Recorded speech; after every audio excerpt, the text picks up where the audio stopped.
This program is brought to you by Tab. Long may we play.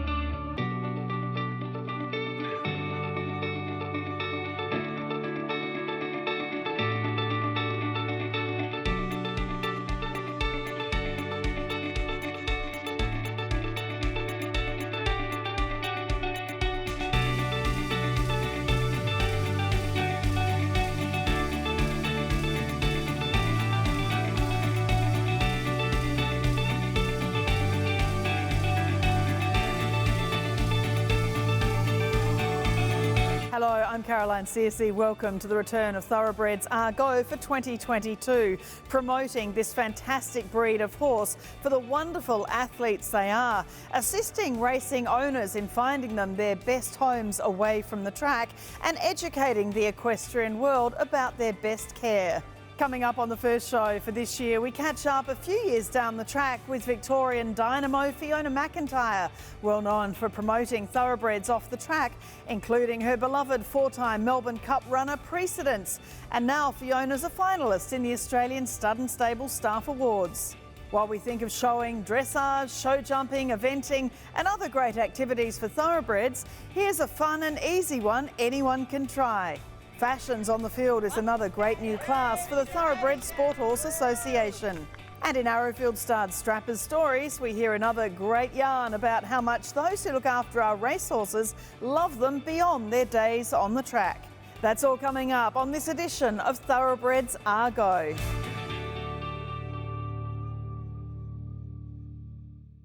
This segment brought to you by Inglis, the Great Southern Weanling and Broodmare Sale, June 9 and 10 in Melbourne. Fiona McIntyre is well known, particularly in Victorian equestrian and racing circles, for her great work with four-time Melbourne Cup runner, the popular Precedence. She's also an ambassador for Racing Victoria's off-the-track program and a finalist in this year's Australian Stud and Stable Staff Awards. I caught up with Fiona as she travelled with not only Precedence, but also ex-racehorses Able Fun and Caravan Rolls On to compete at the prestigious Sydney Royal Easter Show.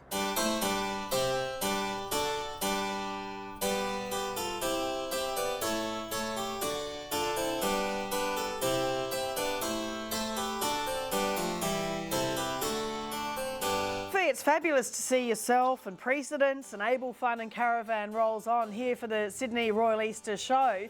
How have you enjoyed the experience? I mean, it is one of the elite competitions around the world, so congratulations for having all three here. Yes, thanks Caroline. It's been an absolutely fantastic week. It's an absolutely a huge effort to come to Sydney Royal. Really tough competition out there. This was Caravan's second Sydney show, but it was actually Able Fun's first time here.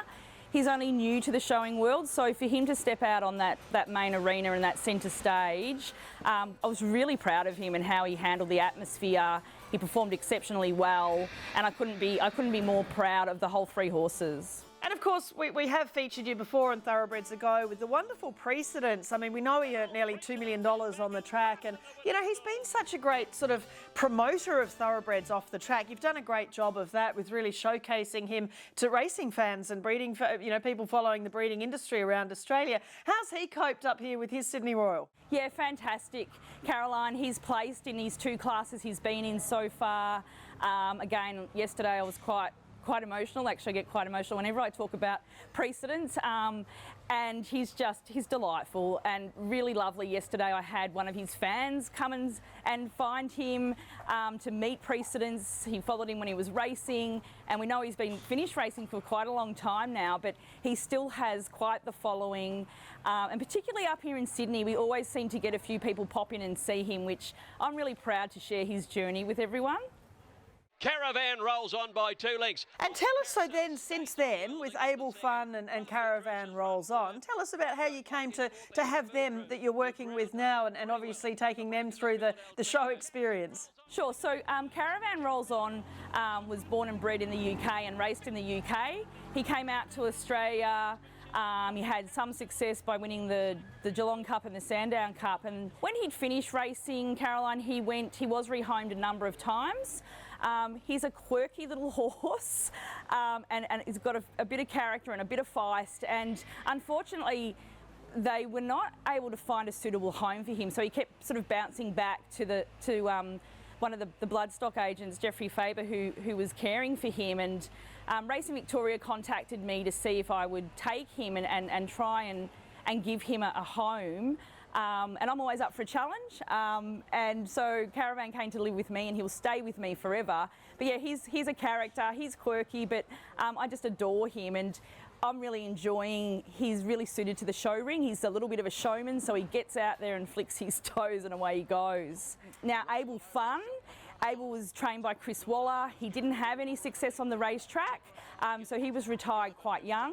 I was contacted again via Racing Victoria to see if I'd be interested in taking Abel, and after speaking with Sophie at Chris Waller's, because as you're aware, they're very passionate about rehoming their retired racehorses, regardless if they had success on the track or not. I agreed to take Abel, and then after speaking with Abel's owners who live in Hong Kong, this is a really lovely gesture. They've kept an interest in Abel, so they actually provide some funding towards Abel's upkeep, and I share his journey with them, which they're very excited to see him doing very well in the show ring. So it's a really exciting process to share that journey with his original owners. So how do you decide? I mean, you must get so many people approaching you to take on these thoroughbreds. And as you said, having the owners really still invested makes such a difference when you're retraining them. But how do you decide? I guess you can't take everything. You need to know they're horses that you can work with. Yeah, that's right. And I'm I capped at numbers because I've only got majority I'm self-funded for, so I have to cap my numbers because it does cost a lot to keep the horses. In the past 12 months, I've helped owners and trainers rehome 4 horses. They were seeking forever homes for those horses, and because I can't take them all, I still then help find those horses homes, and I do that by it's almost an application process. So I'm doing ref checks and making sure these horses are going to suitable homes. And tell me the support you're getting from Racing Victoria, because the off-the-track program that Jen Hughes and the team run is just, it's one of the world's best, really. And it really is about, I guess, helping you so you can help the horses as far as their retraining. Yeah, absolutely. So last year they brought out a new program, which was a grant program, and I applied to Racing Victoria to receive one of the grants, and I was able to secure some funding to help me put in new fences and new paddocks. So it helped me fast track my plans and my program with my property, and in turn I've been able to take on more horses to rehome. So the minute a new paddock was being built and finished, a horse was arriving and occupying that paddock. So that just fast tracked what I was able to do, because I want to be able to help the horses, but without the infrastructure it makes it quite difficult and takes quite a long time. This year, Racing Victoria did another grant program, and again I was successful in receiving some partial funding, which will help me put in an arena at home. So I don't have an arena, so it's a really important facility to have, particularly when you're first riding some of these off-the-track horses. An enclosed space is a really important thing, not only for me as the rider, but also the horses and their welfare, which is our main priority. And Racing Victoria are always coming up with new ideas and new ways to help the retrainers, so we can increase the amount of horses that we are being able to retrain and rehome. And Racing Victoria, the off-the-track program, they don't just give this money or these grants out to just anyone. Tell us some of the hoops you had to go through to get those grants, because they're not easy to get. Yeah, so it's quite a process to become an acknowledged retrainer. So they're the only people that could apply for these grants, and the grant was putting in an application, and again quite a detailed application, and there were only certain things that were available, and they're things that would increase our ability to take on more horses to rehome and retrain. And so yeah, I was very, very lucky that I've been able to secure not one but now 2 of those grants. It's not paying for the whole entire project. We have to demonstrate that we're able to pay for 20% of that project. And it's just making sure that we're using that funding to our best possible chance of increasing our work with the horses. Yeah, and as well as being able to demonstrate, you actually have a business, what are some of the other checks and balances, once you get that grant? As far as the horses you're taking on, I know Racing Victoria and Off the Track keep a really close eye on all the acknowledged retrainers, don't they? Yeah, they do. So I think it was last year they introduced the Off the Track community, which is an online website where now we have to go in and claim all the horses that come into our care. So again, that's quite a process. You've got to provide the horse's ID, photos of their brands to ensure that they are who they say they are. And so then each month we fill in a report to say what that horse is doing. Is it spelling? Is it in retraining? Has it been rehomed? And once they are rehomed, we're then providing the details of that new owner. So you've got that real traceability starting to come into play, which is so important. And it was so great, in 2020 you were awarded the Wakefield Club's Lady of Racing. I mean, you've had a number of really great accolades in recent years, and it's really brilliant to see that, this work is actually being acknowledged and being rewarded as something that's so vital for the thoroughbred industry. Yeah, absolutely, Carolyn. And the Lady of Racing Award was a huge honour to win. You only need to look at people that have gone before me and now after me winning that award. And one thing a lot of people don't understand is that I was nominated for that award by a general member of the public who follows my journey on social media with horses. So it just goes to show you that people are taking notice and following these horses and their lives after racing. And of course the Royal Easter Show in Sydney, or any of the Royals, or we see different competitions all over the place. They're starting to get a bit more prize money, and some big prize money for people taking on thoroughbreds. How do you see, say the next 5 years going as far as the take-up of thoroughbreds within the equestrian community?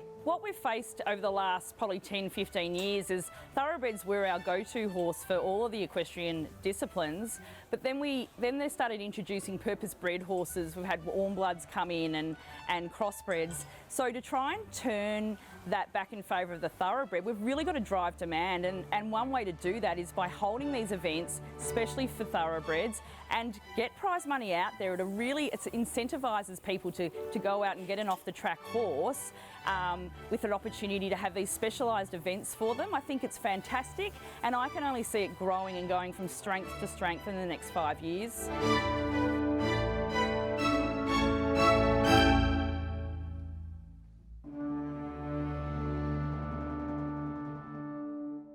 A great advocate for thoroughbreds off the track, and we wish Fiona McIntyre all the best in the Thoroughbred Care and Welfare category at the 2022 Australian Stud and Stable Staff Awards, with the winners to be announced on the 25th of May.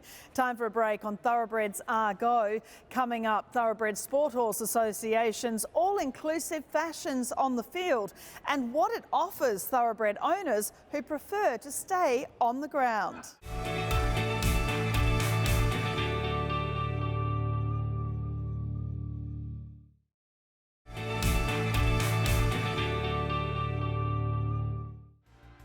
This segment brought to you by Kingstar Farm. Time to Reign's first foals arriving in 2022. Welcome back to Thoroughbreds Are Go. There are many competitive endeavours open to thoroughbreds, but outside showing, most of them mean you have to be a fairly proficient rider to compete. And that's where fashions on the field come in. Chrissy Harris's Thoroughbred Sport Horse Association is looking to expand these competitions so thoroughbred owners have a different option to keep them more grounded and still compete with their horses.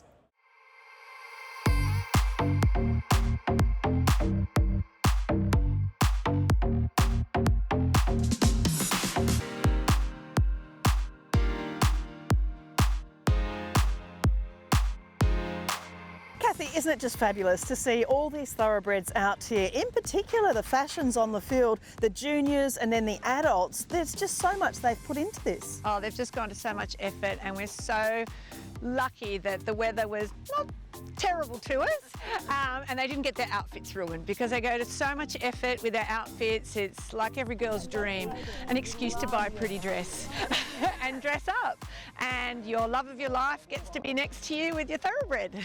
It's so good in terms of the way you're relating the racing industry, and explain that about what they're wearing and why they're dressed the way they are, what you're bringing from racing to be part of this equestrian day. So we're trying to incorporate the fashion in the fields because the public love fashion on the fields. So if you're not horsey and you want to become part of the thoroughbred racing industry and support the horses, everyone loves to buy a frock.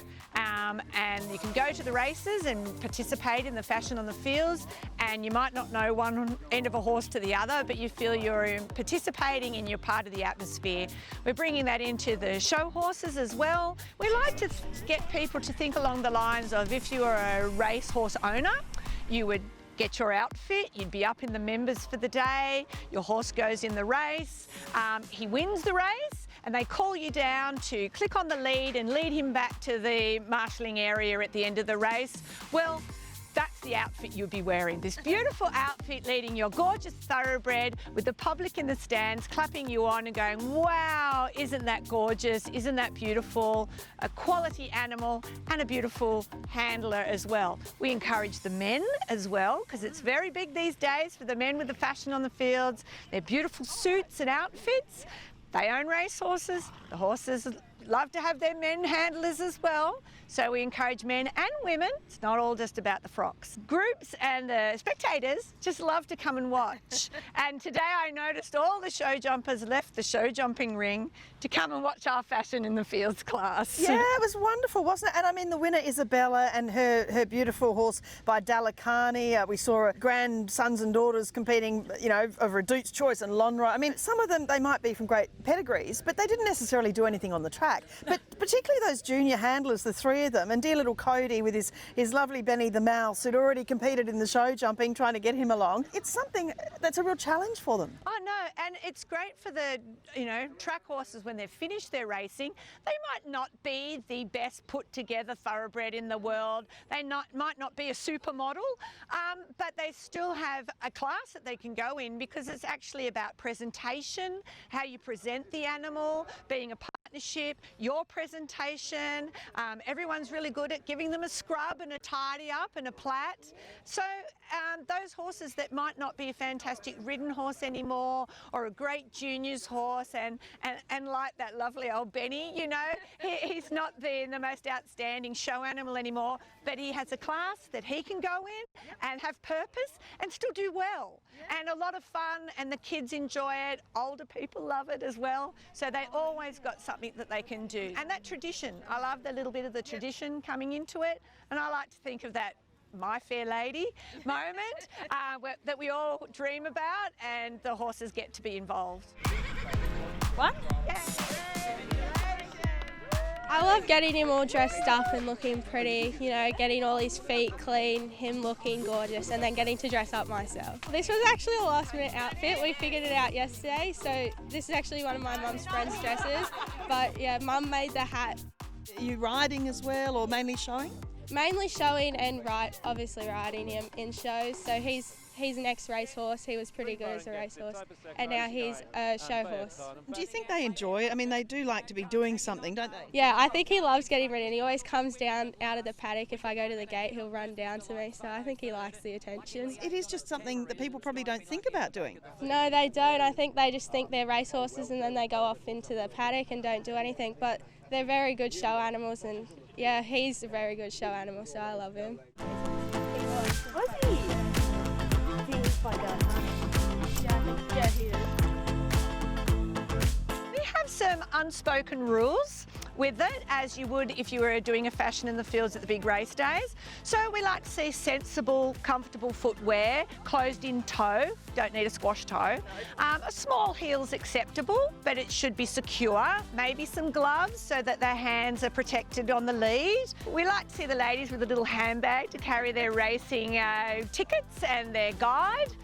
In the handbag, the gentlemen can usually have a crop of some description just to nudge them along, or a hat. You must have your head covered. Even a band or a fascinator is fine, but you know, we like to see no pencil skirts. You can't run in a pencil skirt. And covered and classic. Yes. Absolute classic. it's amazing. I honestly was not expecting to win at all. I've never done fashions on the field before or anything like that. I've done plenty of lead classes and dressed up for that, but it was really amazing to be able to win today and see everyone else is dressed up. They were all amazing, and it was really amazing just to be a part of it and to enjoy the industry as well. The gloves and shoes were all a part of my Sydney Royal outfit, so that's where that's all come from. But the hat was also a mix of Sydney Royal and a bit of races. I've just turned 18, so can finally go to the races and enjoy that with my friends and stuff like that. My horse, her name's Penny, her paddock name, but her show name's Madam Butterfly. I've had her for about 4 years now, and obviously being a thoroughbred is always a challenge, but I enjoy a challenge and I always welcome it. So she's getting old, but doesn't look a day over 7 and doesn't behave a day over 7 either, which is what we want from a thoroughbred as well, which has shown that even though she did race, it actually hasn't hindered her health at all, and she's maintained almost perfect shape to what she needs to be. So that's really good. So this is New Relation, or Mo is his stable name. So he's from Domeland Racing up in Kalnura, which Sarah works with. He trialled twice, not super successful on the racetrack, but it's great that he's come here and can have a life after racing. So it's a really good thing for the thoroughbreds. It's something people probably don't realise. You can just have fun like this. You don't have to be a high-class rider to give a thoroughbred a great home. 100%. They're honestly one of the most versatile horses I think that you can get in Australia. In any discipline they excel. And it's so good to see them being promoted and used in such a cool way here. It's really fun. And Sarah, this fella, he's actually, a racehorse in training. Yes, yeah, he actually, I have my racing licence, so I'm a trainer myself, and he is one of my racehorses. So I thought I'd bring some from Domeland and some from my own stable here today. He's doing a very good job. I'm very proud of him. He's definitely going to have a career after racing, that's for sure. There aren't that many of these classes, but they're growing. No, they are growing, and I think it's what we need in the industry for them after racing, because we want these horses to have a lovely home once they're done racing, and classes like this promote and help, get that home for them. And some of the other classes we see going on behind us, I mean, there is such extraordinary amount of entries here. And as I said, Chrissy's done a fabulous job, and her team, of drawing together. Some of these have been at the Royal Easter Show recently. They've just come from a show jumping class. Tell us about some of the other classes here today as well, because it's new with Thoroughbred Sport Horse really pushing the showing side, isn't it? That's right, and some of our best show horses in the show horse world are thoroughbreds. They're just such beautifully conformed animals, put together. Their temperaments are fantastic. Their movement is divine. And today we've got lead classes where we generally judging the horse's conformation, which is their body structure, how they're put together, so that breeders can then go on and say, well, I bred that horse, so my stallion is a very well put together horse, my mare was well put together. And we find if they're physically sound and strong, that then they can go on to be good ridden horses. And we ride them, and we have just small workouts for the horses. They're divided up into different categories, so we might have veteran for the older boys of the age of the horse. We have an amateur owner class, so not professionals, so the hobbyist that has one thoroughbred, he can come and ride. We have open classes, so that's for everybody can go in, and we just do simple walk, trot and canter workouts and judging their conformation, movement and temperament. Most race horse trainers I know always know a good horse. They know a pretty horse, and everyone, will say, oh, I've got a really good looking thoroughbred at home and I think he'll do well off the track. There's hack people everywhere after them. That really good looking horse that's sound, and they'll go, oh, he's got a great temperament. We're after them. Often the show horse people are ringing around trainers saying, if you've got anything pretty, if you've got a good looking one, you've got one with a good temperament, ring me, because we're always looking for one we can train up and take out to the shows. And you find the show horses often then go to other homes with pony club, inter-schools is very big now, and they go out into dressage. They can, bit of an all-rounder. Well, these classes, I can just tell, they're just going to keep growing and growing, aren't they? And it's so good for the young racehorse. So those horses that have just come off the track, they're not quite up to jumping yet, they haven't been taught. They're not quite up to heavy dressage yet, they haven't quite got the training. But the hacking is simple circle work, keeps it quite basic, so it's a good introduction into their next life and getting them out and about.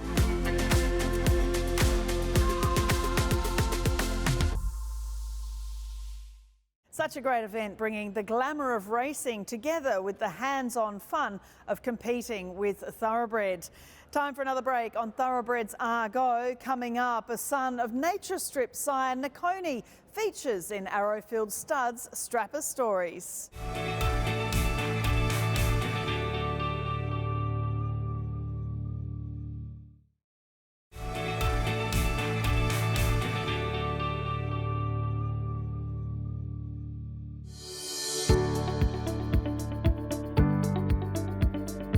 Hi guys, Jennifer here. I'm the proud owner of TradeStar. He's a 16-2 hand-high Nakoni gelding. The first time I met TradeStar, he was actually at Wade Slinkard's place in Wilberforce, Hawkesbury, New South Wales. He'd come to us from Muscone Sales. I thought, oh, I really like this horse. Like, it is something that I would definitely take home. Fast forward a bit and, you know, I strapped him in all his races and his trials. He had a lot of potential there, but upstairs he wasn't quite there. He was a bit of a barrier rogue and kind of ruined it for himself. In 2019, I strapped him down at Kembla. He blew a tendon and I thought, this is it. This is the horse's career over. He's never going to be a riding horse. I ended up at a thoroughbred breeding stud out of Pitttown. I thought, you know, cut my losses, I'm never going to see the horse again. January 2020, I got a call off the owners saying that if I wanted him, he was mine, and I was like, of course I want him. Like, is that a silly question? So now he's living life. He's a show horse. Admittedly, COVID and, you know, all this weather we've been having lately has limited that. But I do look forward to getting him out more, and I do encourage anybody, like absolutely anyone who is looking for a horse, like a Venter show type, you know, pony club mount, you know, for an experienced rider, I definitely encourage the thoroughbred. They are so versatile and they try with everything that they do. Even the horses that run last on the track, you know, they did the best that they can that day, and that's what we've got to be appreciative for.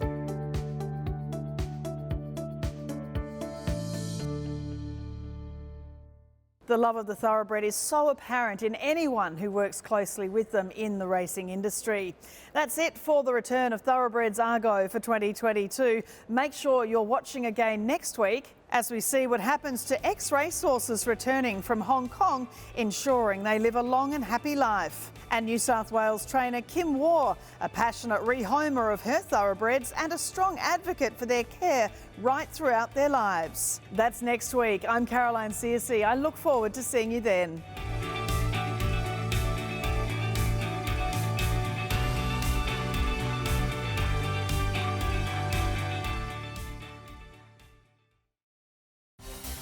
This program is brought to you by TAB. Long may we play.